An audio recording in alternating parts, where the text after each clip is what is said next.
O real está entre as 10 moedas que mais perderam valor frente ao dólar nesse ano.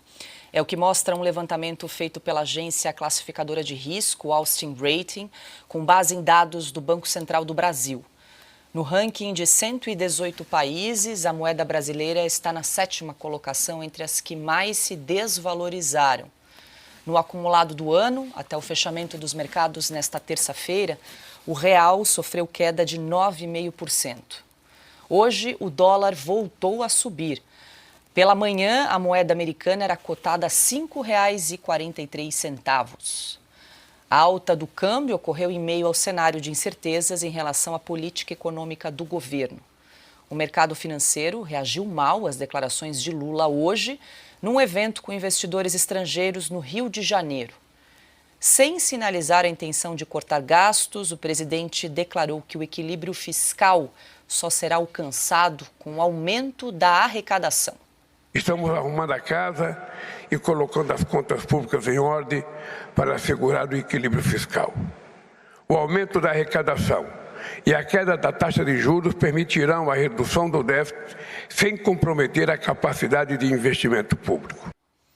Fioto, ajuda a traduzir aí esse trecho da declaração. Isso foi de manhã, né? Foi de manhã, hoje num evento no Rio de Janeiro. Foi aí que o mercado estava tentando respirar e depois piorou de vez. Aí mergulhou de vez. Primeiro porque isso é uma ficção que ele disse. O governo não está acertando questões fiscais, muito pelo contrário.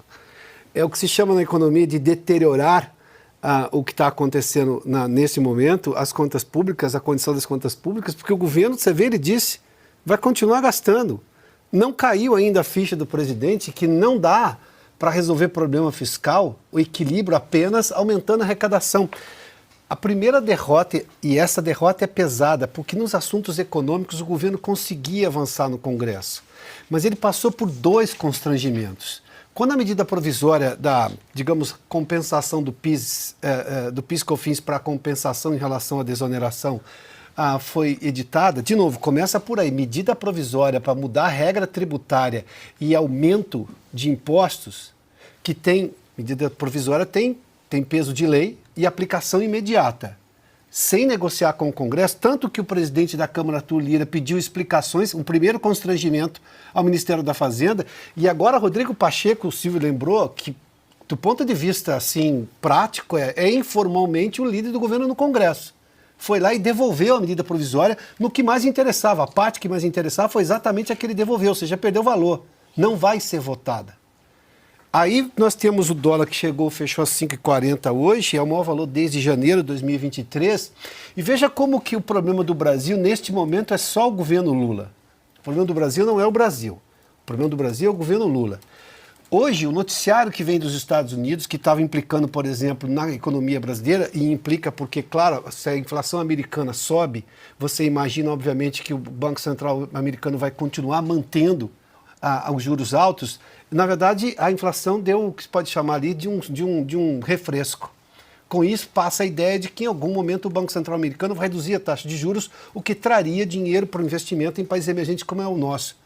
Ou seja, nem esse cenário positivo que veio hoje dos Estados Unidos conseguiu reduzir ou diminuir ou mitigar, por exemplo, o drama fiscal que é causado pela incompetência do governo Lula, que é feroz para assumir o poder, mas tem uma inapetência gigantesca para governar.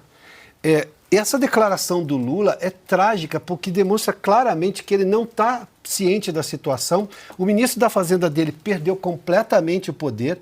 Hoje praticamente não é ouvido. Ele antes era ouvido, o Silvio lembrou muito bem, ele tinha uma interlocução muito boa, tanto com o Rodrigo Pacheco quanto com o Arthur Lira, tanto que as pautas econômicas avançavam, não as de costume ou qualquer outra, mas o Congresso aprovava. É verdade que com bilhões de emendas parlamentares, mas ainda assim aprovava. A devolução de Pacheco não é só um constrangimento político para o governo, é uma sinalização muito dura. Ou seja, o governo ou toma prumo agora, ou entra no prumo, porque empresários estão reclamando, o mercado financeiro está reclamando e o Congresso está dando provas cabais e práticas de que não vai mais aceitar um governo que só pensa em gastar e não em reduzir.